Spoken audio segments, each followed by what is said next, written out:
So in this little video I'm going to show you how to make the bobbles, but I just wanted to show you about how to recognise the front and the back of your crochet piece. So looking down from it here, I've got the tail where we made the slip knot on the left hand side of my crochet piece. So looking from it from here, this is the right side facing. If I turn it over, and I have the tail on the right hand side of my piece, this is wrong side facing. So just to recognise that will be helpful when you're making the pattern. Also, I just want to quickly show you how to do the turning chain. So I've got my right side facing and I'm coming to the end of my swatch. I've just made a little swatch here, not the full cushion. So DC into the last two stitches of the row, and then I'm going to that's finished, that row. I'm now going to turn, so just turn it over, and then I'm going to start the next row, which is now wrong side facing, with one chain, and this is my turning chain.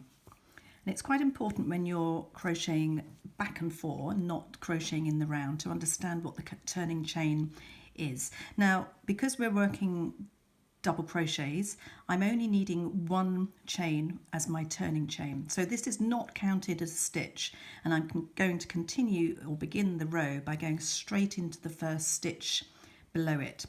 If I was working trebles, I would then need to use a slightly taller chain using two, and that would then be counted as a stitch, and I'd be going into the next stitch.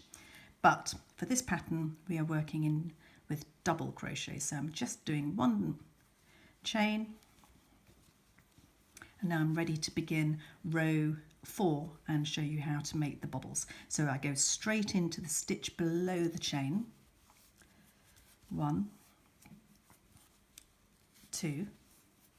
And now I'm ready to do my first bobble.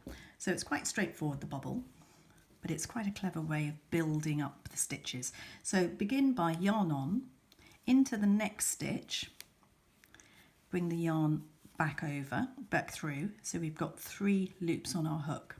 Yarn on through those first 2, and so you're left with 2 loops on your hook. Now you need to go again into the same stitch because we're building up those stitches to create the bobble. So yarn on, we need to do this 3 times in total. So I've done it once, here we go again. 4 loops this time, yarn on and through 2. So now I've got 3 loops left on my hook. And for the third time, one more go into the same stitch. So there's all my loops, yarn through 2. And so I should be left with 4 loops. And now to finish the stitch, yarn on through all 4 loops. Now at the moment it doesn't look very impressive, it doesn't look like a bobble, but I'll show you in a minute how it will look. Now the pattern then tells me to DC into the next 3 stitches. So 1, 2, 3, and looking from the back, this is the wrong side, can't see any bobble, but then if we turn it over, there we are. That's the bobble on the right side. So let's have another go at making a bobble. So begin with yarn on into the next stitch, yarn on, 3 loops on my hook, yarn on through those 2, and I've got to do that 3 times. So into the same stitch, that's the second time, and third time into the same stitch.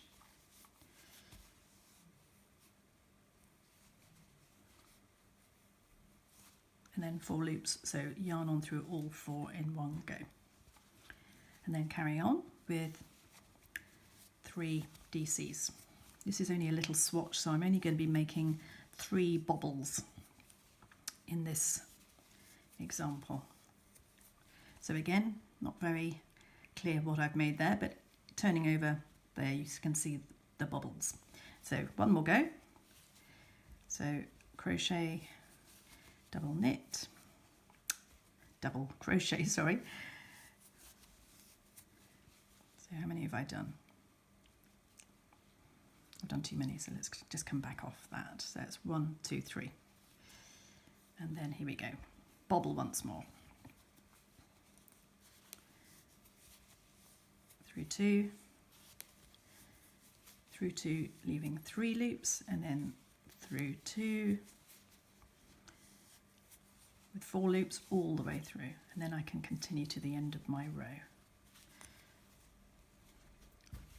Yarn getting a little bit tangled up. There we go.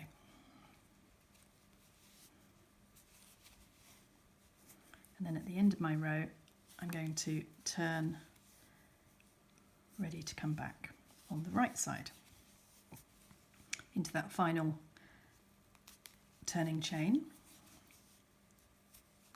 Turn, chain, and then we're going to work across the front with normal double crochets.